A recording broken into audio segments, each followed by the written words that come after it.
Throughout my career, I've noticed that when a campaign is generating awareness, like freakish awareness, it builds value.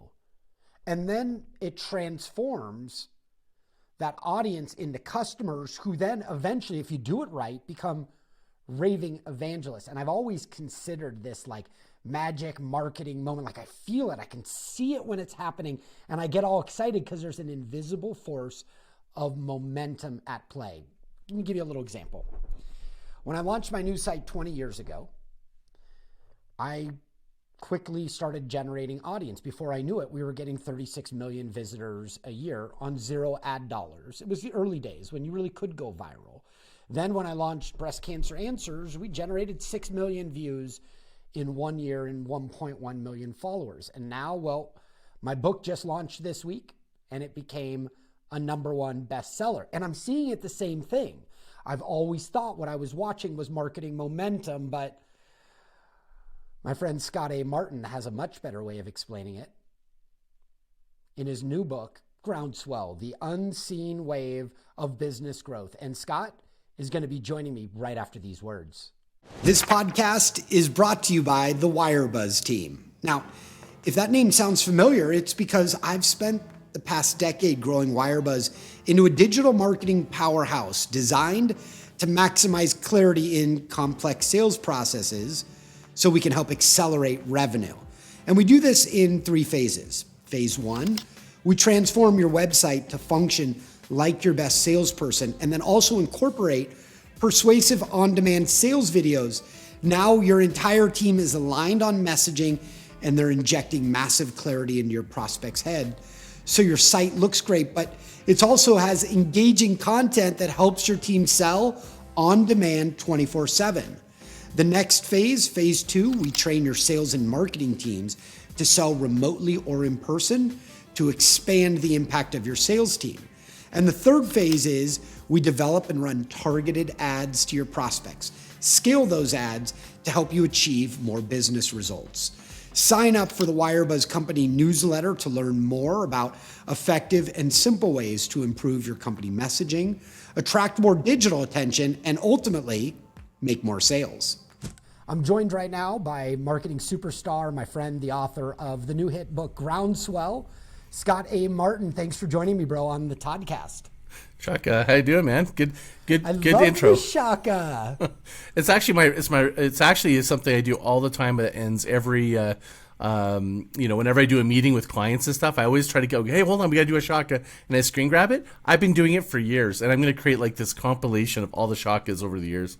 All the Shaka screenshots? Yeah, Shaka screenshots, yeah.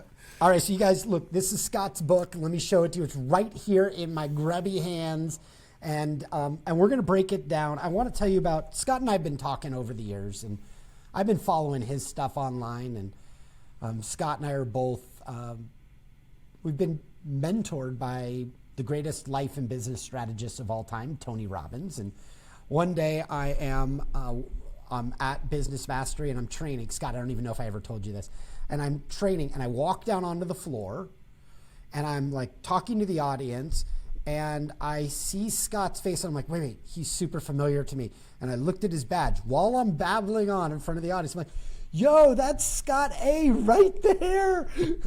Scott's super excited. Look, if somebody wants to build rapid, healthy, sustainable growth for their business, there's no shortcut. Is that right? Right. You know, there is, and it's like one of the sections of my book is I call it patience is the new growth hack. Yes.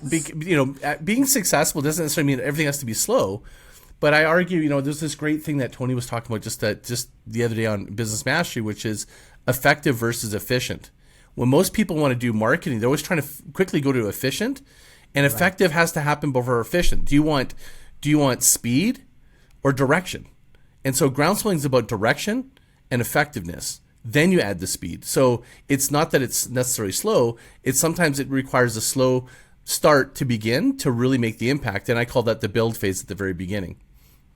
And the build phase, I know there are 4 phases. We're going to get into that. But when we get into this build phase, first you've really got to get your nerdy brain around it. first phase, build your plan.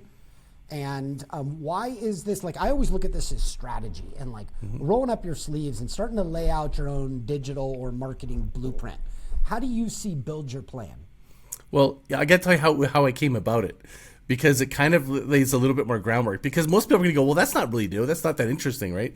The truth is that over the years, I mean, I've been doing like almost 30 years in agency services. I just do consulting now. And in all those years, I followed Don Peppers. My mentor was get, grow, keep. How do you get customers, grow customers, and keep customers? And the challenge I always had was they would come to me and they go, here's a product, we want to go market it. And there would be like little or no energy. And I had to communicate with them that if you really want to make an impact, we'd really need to put a plan together. And this build phase, the starting phase, was so devalued. And even though people in their minds, they go, well, of course you want to put a strategy for it. The truth is that most entrepreneurs, it's about effect. They don't want to be effective right away. They want to make an impact. They want to go. They want to move. They're just like, let's roll. Let's do what we need to do. And so what I realized was that this build phase is describing to entrepreneurs, it's this feeling of going backwards. And it hurts most people that want to start something. They go, well, I just want to get going. Take massive action, right? As Tony says. And what I describe it as the bowstring. The bowstring going backwards, what it is, it's tension going the other direction. But what does that happen? What does it do? It allows you to propel, aim, and target and move forward. So the build phase is so important, because a lot of times when people come in with this product to sell, I always thought it funny, because I'm like, well, do you have an audience? Do you have clients? Like, they're like, no, we want to hire you to go find it. And I just believe that there's a different way of thinking. I've seen patterns in other companies that were basically, wouldn't it be nice to have an audience? So this build phase could be building demand, building interest, building research, building your audience. I call it digging a well before you're thirsty. Wouldn't it be like, if you think about that adage, it makes so much sense. And so many marketers are so focused on building their product, when really they need to be like what you describe. I think a lot of teaching you do is building an audience, building a captivating audience, and then bring products to them. I think it's a different way of thinking. So that build phase is such an important one, and I know it seems overlooked, but that's why it takes so much of my book. It's because most people don't want to do it, and they don't find it sexy. Oh, and it doesn't have the adrenaline. Like, let me give you a video example of the problem that you just expressed with the build phase.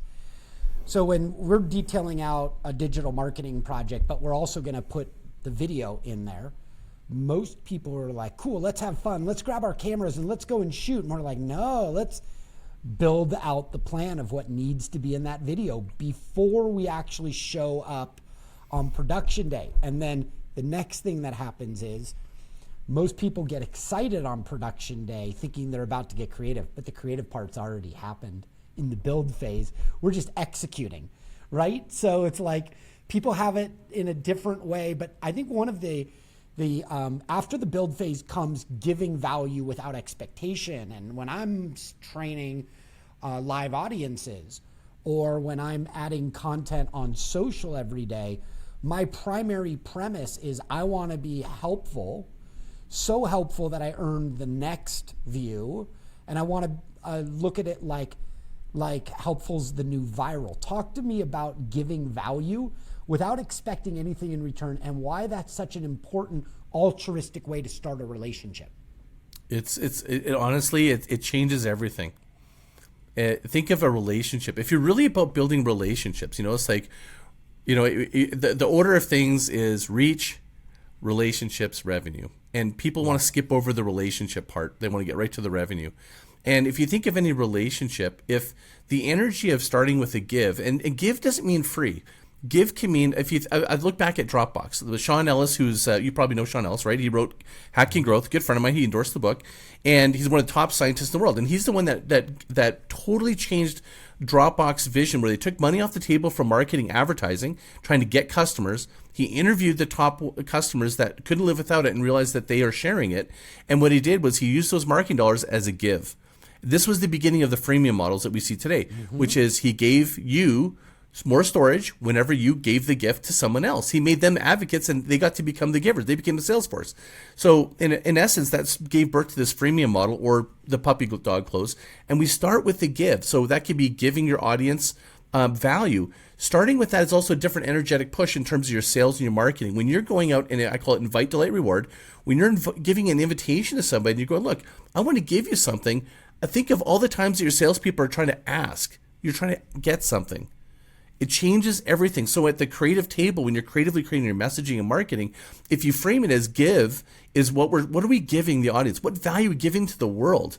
What are we giving? If you change that thinking, it changes everything. I know it seems so subtle, but try it. It really does make a difference.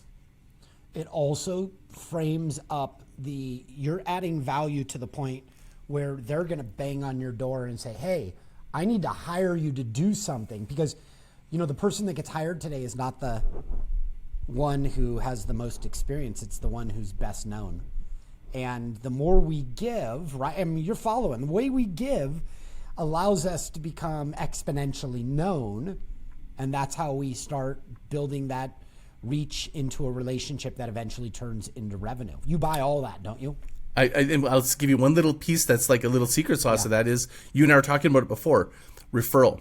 So when you go, how many people are reluctant? You did a great job, like you did great service, but you were kind of heavily sold. Do you want to go and recommend that person? You kind of like people are really careful with who they refer to. But if they know, if I'm send Scott to this guy and he's going to give him a bunch of value, and it's it makes it easier for the next stage, which is deepening relationships and growing. Yeah. Yeah, that's cool. All right, so stage 3, growing your marketing ecosystem. Break this down for me. I think people could think about their marketing ecosystem in a variety of different ways. How do you mean it? Yeah, ecosystem is maybe it's Canadian. We call it ecosystem in Canada, maybe. So growing your Not ecosystem. A lot of shaka going on in Canada, right? Actually, my brother used to run a surf shop in Vancouver Island. There's actually tons in Tofino. Oh, really? Yeah, it's cold though. It's not like tropical looks like the backdrop here. Yeah. Well, when I give, grow, is I think of grow the roots before you grow the fruits, right? It's like it's about first your ecosystem starts with your clients, deepening your relationship with your clients first. Like how many times do you see people wanting to get more clients at the top of the funnel, but they're not fixing the attrition, or what they're doing is have you ever been a client and they treat new clients better than they treat you? It happened to me. I was a client for TELUS, a cable company, for like 12 years. And I noticed online they had an offer that was the better product, cheaper price, and all this stuff. And I'm like, I've been with you guys for like 12 years. And what does that make you feel? So the ecosystem starts with your inner circle, your core group, your audience, your existing clients. But when I say ecosystem it's like, think of the way people interact with content now. It's a playground. I did a really interesting podcast with Ashley Foss, who came up with this concept, which is think of content like a playground. Kids don't, when they go to a playground, they don't go to the same thing in the same order in the same way. They're playing with things in different ways, and every kid plays with something. And you look at it and you're going, I never thought that would be fun to do it that way. Like, ever seen kids play with something? You're like, that's fun. Like, I never would have thought that, right? So think of clients when they're trying to interact with your business. We're no longer in that quote unquote funnel. Funnels are dead, in my opinion, right? Which is like, I like the thinking of it in terms of using it as math. I don't mind the idea of narrowing thinking, but in terms of ecosystem is people want to buy the way they want to buy. I want to go on Instagram, look at your Instagram, then I want to go and see the YouTube that Todd taught me how to do, and then I'm going to go to the e-commerce store straight away through that link, and not because I'm following your path that you think. The linear path is dead. So ecosystem, go ahead. Go ahead, dude. I was going to say ecosystem also has another implication. When you think of an ecosystem, you think of, there's different ecosystems, right? There's ones that are kind of dry, like in the natural world, right? And there's deserts, there's a different ecosystem. And then there's like the jungles, right? Different ecosystems. And every business has a different ecosystem. I think far too many businesses are trying to follow a template, what they think is rules with tools and all these different things they have to do. And I go, build your ecosystem. Build it in your way. It doesn't mean that you need to be everywhere and omnipresent. It just means put the energy in the deeper roots where it fits within your business. It's called ICE: impact, confidence, and ease, identity, congruency, and energy. These are the things that it's a framework for trying to figure out what do you want to do, and I use that for what channels you need to focus on. And if you look at a lot of businesses, someone will go, well, you need to be on Instagram. Well, how many people do you know that are super successful and they're not even on Instagram? It's right. Like these blanket statements don't work. So it's like finding your ecosystem for you. And also choosing your own, you're allowing your client to choose their own adventure inside of your ecosystem. 1,000,000%. Right? Like you hit the nail on the head there, because not everybody wants to take the same path. Hey, Scott, quick question for you. Did you grow up playing with Legos? Yes, totally. And did you follow the directions, or did you choose your own adventure? Because the answer you tell me tells me a lot about your wiring. I just chose my own adventure. It's like Me too. the fact that you said Lego is so funny, because I became enamored in my career with personalization and mass customization. Joe Pine, Don Peppers, because modular thinking is the ground swelling and be able to scale is all about modular thinking. It's like templated into like almost like creating repeatable tasks or things that'll let you to scale, but letting it reconfigure or letting your customers be able to find it in their own way, like choosing their own experience. That's where it's going.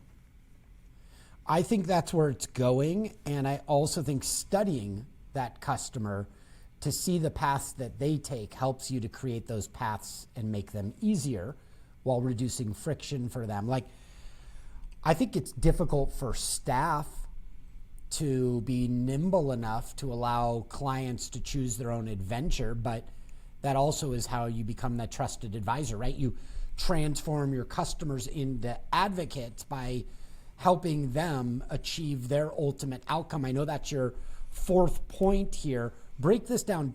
Transforming your customers into advocates. Walk me through that.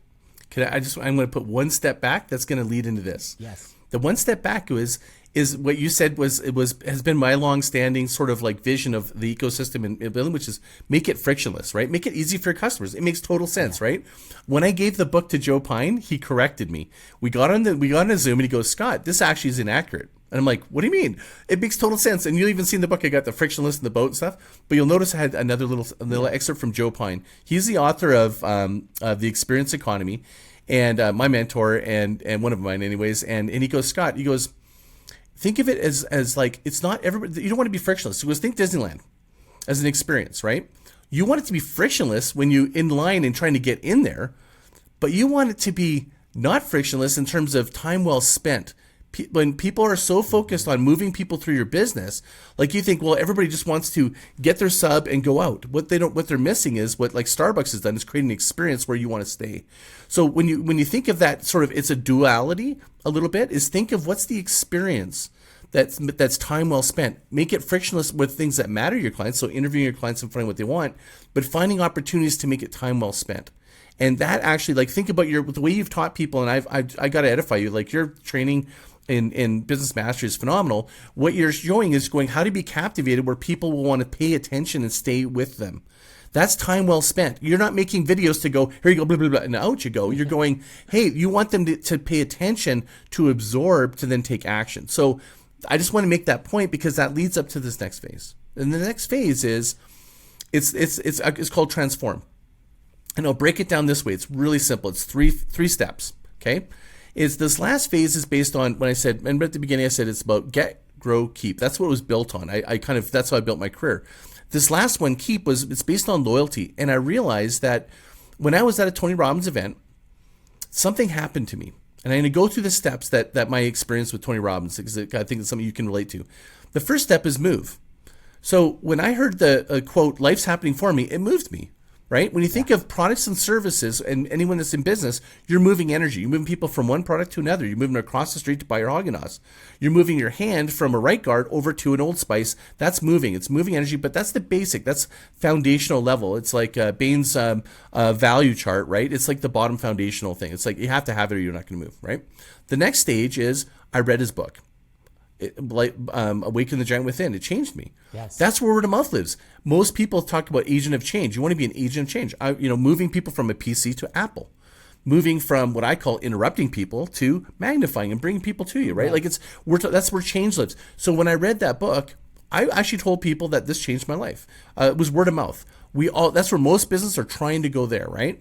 But I didn't. I wouldn't tell anyone that just stopped, like, hey, I read this book, it was amazing. But the next stage I discovered when I went to a Tony Robbins event, I'm not the kind of guy that really is like, if anyone's seen my marketing, I kind of like am the market doesn't market, right? And so I went to this event, UPW, And I was like a Jehovah's Witness. I told anyone that would listen, I'm like, you got to go to this event. And I was compelled. And I literally was reflecting going, I'm not alone. Everybody else is feeling this way. And I'm like, there's a pattern here. This is crazy. What is this? And so that's when I realized it's called a growth loop. If you want to, like, basically the nerdy, the nerds that are into growth marketing and growth science, which I am, but it's called a growth loop. And what that is unlike other growth loops, it's the most valuable one. If you can transform the way that they look at creating videos, the way that they drink coffee, the way that they, even if people that are doing, and I think that people that actually do transformational design for humans, like changing their lives, have an unbelievable strategic advantage that nobody else has. And so this here is these 3 steps is how you actually create an exponential wave, and that's the groundswell. It's like, can you actually not just look at if you follow these steps and you really think about every client and your focus is on transformation, that's a heart-centric point of view when you go in. You have to show up in a way, you have to captivate their time, they have to have time well spent to be able to be transformed. Then you, my friend, have a groundswell. And by definition of a groundswell, it's like an uprising. It's where people are actually, it's like compelled to be able to share because it's part of a movement. Think of Black Lives Matter. It started as a movement, but it's what didn't want to end there. Movement is where it starts. What they're really aiming for is change. But really, at the end of the day, they want to transform the world, right? Like, if you think of that in logic, that is what a groundswell is from that definition. And from a wave first starts moving when the storm begins. It starts changing as the ocean floor changes, but when it hits the reef, it transforms into a wave, and that's what I call the impact zone. The impact zone for everyone in their business today is transfer. If you focus on transformational design, you will have clients forever. And by transformational design, I think what you're meaning is you've designed your service to transform that customer into achieving their ultimate outcome. It goes back to the build phase. You actually planned this. Yeah. Right? And it's like you actually architected it. To not skip over it. Yeah. Well, if you think about it, like there's a really cool saying. It's like I wrote it in the book, and it's called spinning plates versus pushing dominoes. Think of that. How many people are like, okay, we're doing another program. Okay, we're doing this. So, okay, quick, let's go. It's like spinning plates. There's only so many plates you can spin, and something's going to drop. Right. But pushing dominoes, there's a lot of time. You're not doing anything. In fact, most people are bored silly of it. But when you do, you boom. That's what you want to think of. I just use that as an analogy of going, if you put time in the brand phase, you can actually create. Think of Disney. They architect the experience, the transformation you're going to have every different area. Think of yourself as like, how can you design it? Tony intentionally designs the moment of transformation, right? Clients do this all the time. Like other brands will do this, right? So figure out how you can actually create that moment, those moments, I should say. Okay, I love that. I know when I am preparing for my Tony stage speech and I'm working with his team, we're looking for the moments of transformation. We're conscious of it. You know, we want to have that moment of breakthrough, and now that person is at a different level, able to take on the challenges that they originally, before the session started, wouldn't be able to do.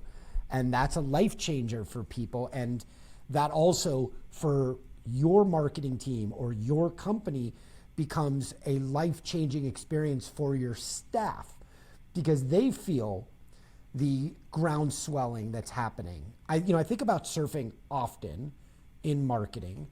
And for those that have never paddled into a wave, it's all about timing and finding the right balance, so they're in the point where Mother Nature is using all of the energy and guiding them and bringing that audience behind them.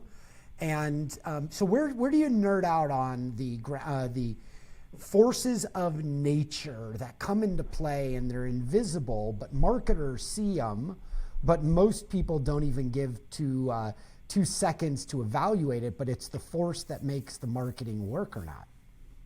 So the question is like, what's the unseen, like, what is it, like the correlation of a where wave? Where do you nerd out on this? Like, where are you? Because you've got a lot of nature influences when you're teaching. Where are you picking this up? And is nature one of these places that speaks to you? It's like, what I've realized is there's more to learn from nature and the universe and the laws of the laws that already exist about growth. And that is the ecosystem thinking. Is like, if you really look at nature, it's like the perfect teacher of like ways to grow, like grow the roots before the fruits. It makes sense. Think of anything that grows, right? Planting seed, reaping. The seasons of winter, spring, summer, and fall is build, give, grow, transform. It's a pattern of nature. It's another layer of that, right? If they think of waves, it's like that when I look at studying waves, there's this one really cool wave that I learned from Susan Casey. She wrote the book on waves, world's leading expert. I don't know if you know who she is. She's a New York Times bestseller. She's the book Waves is amazing. And I had the opportunity for her to kind of help me with the analogy of waves, make sure I was accurate.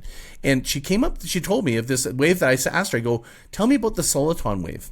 She's like, oh my God, nobody hardly ever talks about that. And I'm like, is that real? And so a soliton wave actually exists in physics nature, where it's a wave that can continue and it can build on itself. It doesn't actually die. It's energy that it can continue on.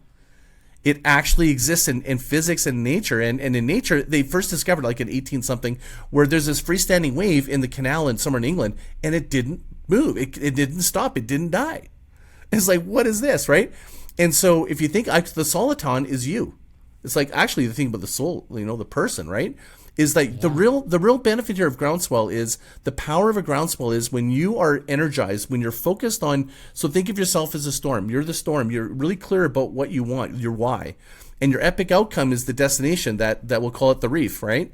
And when you're congruent with your values, you're making a difference in the world to make a difference. That's like the soliton wave, because you have a never-ending energy to be able to create this. The bigger the storm, the bigger the waves. So it's another example of like you look at people that are successful.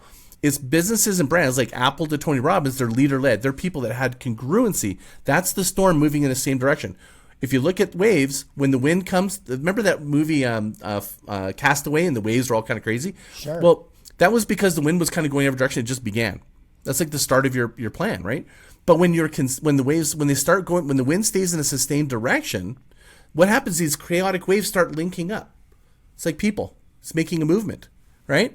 And what happens is that it creates exponential energy it's actually created, though every wind has got more power, plus it's already in motion, right? It's got momentum. And then they start changing. When you see from a helicopter or the cliffs, you see these long lines. They're different than regular waves. Waves are kind of like you see them close shore. When these ground swells come in, it's like, whoa, it's like this boom, boom, boom, coming to the shore, right? That there is sort of a culmination of these sort of stages, if you will. So, yeah, I mean, I look at, I'm obsessed over, look at, me and Guru saying we've done 25 hours of training together. Like we've been coming up with a new thing called the Mindful Marketer. And I gave him the analogy, I think I put in the book, I put the analogy of flowers. They're just beautiful.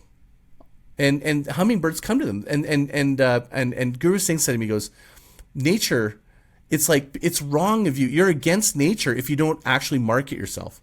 Think of a flower, because flowers in nature, they market themselves to each other, seeds and everything. It's like so when you feel the feeling, some people feel like, well, I shouldn't market. It feels icky.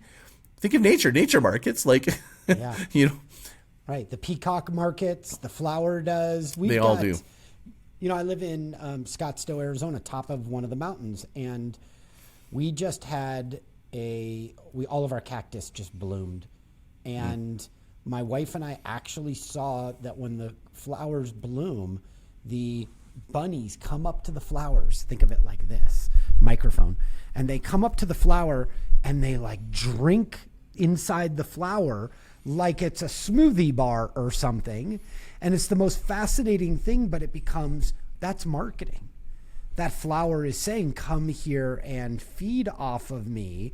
And to go back to your original point, this is one of those key areas where you get to give value without the expectation. And in doing so, just like the hummingbird or the bee, it then goes on and adds more value in the world. It's just, it's a really cool. It's an abundant thinking. Yeah. It's an abundant thinking, dude. Like when I get up there at Tony's event, I don't know, I'm doing 2 hours, and maybe that 2 hours is if I have a training that I'm doing, and maybe it's a 9-hour training, that's a big chunk of my training that I normally would be charging for. But one, Tony helped change my life as a kid and overcome my learning disabilities and awaken the giant within me. I want to give back to him. But then once I get the feedback from the audience and the transformation that it's happening in their business, it becomes addicting, and I just can't wait for the next success story. But all those people that had a micro breakthrough, and think about this, everybody, with your content, when they have a breakthrough and I'm on stage, who do you think they're going to hire or recommend for somebody that needs to have the full breakthrough? Right? Like, never be afraid that you're going to give too much. Withholding those breakthroughs or those opportunities prevent them from really realizing your genius and your expertise.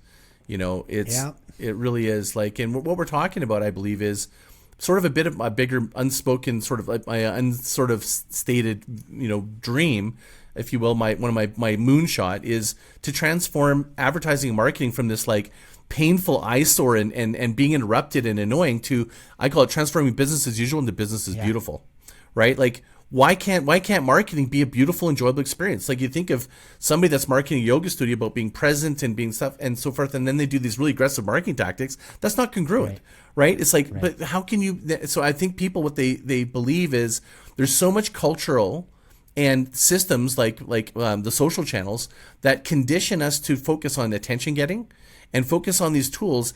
Is if you can look at leveraging these tools, not relying on these tools, and really play your own game, which is really kind of like, what do you have to give in your own way? I think you're going to find just incredible opportunities that's going to be your own. So many people are trying to be in the sea of sameness and trying to compete in the same places. So, and without the creative way of presenting their information, so it goes in one ear and out the other. And I've just noticed that if you can add value into somebody's life, you'll earn their next read through your content. And so you always just want to add so much value. Scott, this book is loaded with value. The Unseen Wave of Business Growth, Ground Swell. You guys should pick it up. Look at this. It's thick. It's loaded with content. And in doing so, you're going to know how to build that groundswell for your business. Scott, what's next for you? I know you're a prolific creator. What is next, my man? Well, I'll just say, to add to the book, there's another give, which is, if I got a free chapter I can give you, it's 50 pages. And if you sign up, I actually will send you, we're building a workbook to go with it. And we're creating a living document of the book inside my community. Because in there, you'll notice that I give my case studies. I learned a lesson from other authors where they kind of post in case studies, and then I noticed, like, say, Joe Paluzzi, he had to do a second edition because a lot of those companies went out of business or got acquired and stuff, right? So he did a second edition. I'm like, I don't want to do it. I want this to be timeless. So I'm actually creating where people are actually explaining, here's how I built my groundswell, and stories, so that it becomes like a living community of all us working together to create a bigger groundswell. So what's next for me is really focusing on this community. It's called the Groundswell Community, Groundswell Inner Circle. And I'm writing another book, actually. I'm really compelled to write a book, even though I just finished that one. Where do we get into your community? groundswellinnercircle.com. And if you want the book, it's groundswellfreechapter.com. And then people read that free chapter. That's you practicing what you preach. You're going to add value. They're going to look around. They're going to, holy cow, this was really valuable. I need to get the full book. And you get the free workbook. I'm going to put the workbook for sale on Amazon, but if you bought my book and you go in my community, you're going to get all of this extra value that I don't think I haven't seen an author do that much. I mean, you probably can do tons of videos and things, but that's what I'm doing because I really want to eat my own dog food. Yeah. No, dude, I get it. Hey, there's nothing wrong with eating dog food. I've got, like, what I did in my book is whenever I'm teaching something, if there is a client case study or I've got an additional tutorial, I've got a QR code in the book that'll bounce you to a landing page where you can go down that next rabbit hole. And I just made it into, I'm like skimming through the book right now. God, please help me find a QR code. I can't find a single one. I didn't put it. But what I'm really trying to do is give people additional resources, because nothing is more enjoyable than going through a book and then finding something you're interested in. And when you're talking about marketing or video or a campaign, going and actually experiencing it and nerding out on it. And I think, this is really our responsibility now as writers that also want to earn that audience and then make them into raving fans, is to give them more of an adventure to go on. Yeah, I hope that people feel inspired to go their own way, like to really like find their exactly, like just build it your way. Leverage these individual tools, like the tools that you learned from Todd, like the video tools, and piece it together in your own form. So many people are trying to get efficient by trying to go, give me the secret sauce, I'm going to get there quickly. If you think of working out, what you're missing is what you become. A business is like if you think of a business like as a spiritual journey, and you got there quickly, if you can't replicate it, that's dangerous. It's not sustainable, for one. So that's a very dangerous thing. So when people go, oh, I got lucky, I did, there's many people have done, viral videos and stuff. You're like, well, try replicating that. That's the real magic, right? Like doing it again and creating a pattern. But I'd say, like when you go your own way, there's something about this process, a relationship you have with your clients and yourself, that your business becomes resilient. And that's like plants and ecosystems. They become very resilient. You think of, sometimes you'll even see a tree that's like this tree in the middle of the desert. Well, how does it live? Because it has deep roots. It's so resilient, right? And when we have leads and all these things coming to us so easy, like in the market's changing right now, it's like a jungle. Well, the roots don't have to be that deep. And if you think of like as time, I think that this book will be so important as things get tougher in the economic conditions, that when people realize they didn't build deep roots, that this is why you need to build an ecosystem. It creates more resilience. Wow. That's so cool. He's Scott A. Martin. His book, Ground Swell, is available. It's about the unseen wave of business growth. Scott, thank you so much for joining me on the Toddcast. One more time, tell people where they can go to get involved in your community. Yeah. They can go to groundswellinnercircle.com. Yeah, groundswellinnercircle.com. And there's a landing page called groundswelling.com, and that'll point you to everything. Just go there. Awesome. Scott, thank you so much for joining me on the Toddcast, bro. Thank you for having me on, Shaka. Shaka. Hey, by the way, before we say goodbye, I had the real privilege of having 2 cocktails with Scott in Florida, and we nerded out like this. We should have recorded the podcast then, because the conversation was just this nerdy and actionable. And if you get an opportunity to sit down with Scott, have a cocktail, have 2. Scott, thanks for joining me. Appreciate it tremendously, man. Thank you. See you, buddy. Yo, that was a powerful episode. And from what we just learned, it should be obvious how you can now implement these lessons in your life to get to the next level. Now, before you bounce, I just have 3 quick thoughts. First, thank you for taking me on your incredible life journey. Second, if you receive some value from me and you want to pay it forward, it would mean the world to me if you left an honest rating and review at Apple Podcasts, Spotify, or wherever you listen. I'd be incredibly grateful.